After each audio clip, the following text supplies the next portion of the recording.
কংগ্ৰেছক চাফা কৰাৰ কথা কিমানে কৈ গ'ল জিতেন্দ্ৰ সিং ভূপেন বৰা ৰিপুন বৰা কিন্তু কংগ্ৰেছটো চাফা কেনেকৈ হ'ব কাৰণ তাতে গান্ধী ফেমিলি আটাইতকৈ লেতেৰাটো তাত সোমাই আছে যদি সোৰ্সটোৱে অপবিত্ৰ হয় তাৰ পৰাটো অপবিত্ৰ পানীয়েটো ওলাই থাকিব নহয় গতিকে সোৰ্সটো কাৰেক্ট কৰিব লাগিব যিদিনাখন কংগ্ৰেছে কংগ্ৰেছৰ পৰা গান্ধী ফেমিলিক আঁতৰাই দিব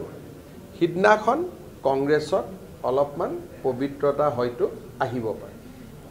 আৰু গান্ধী ফেমিলি কিয় অপবিত্ৰ এই বিষয়ে মই যোৱা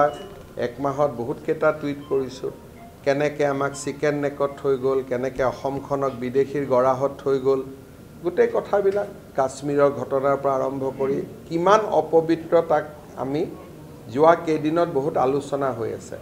গতিকে সোৰ্সটো নিকা কৰিব লাগিব যিদিনাখন কংগ্ৰেছে গান্ধী ফেমিলি কংগ্ৰেছৰ পৰা আঁতৰাই দিয়ে তেতিয়া কংগ্ৰেছ নিকা হ'ব পাৰে নহ'লে কংগ্ৰেছ এনেকৈ থাকিব যোনে যিমান চাফা কৰিব খুজিলেও চাফা নহয়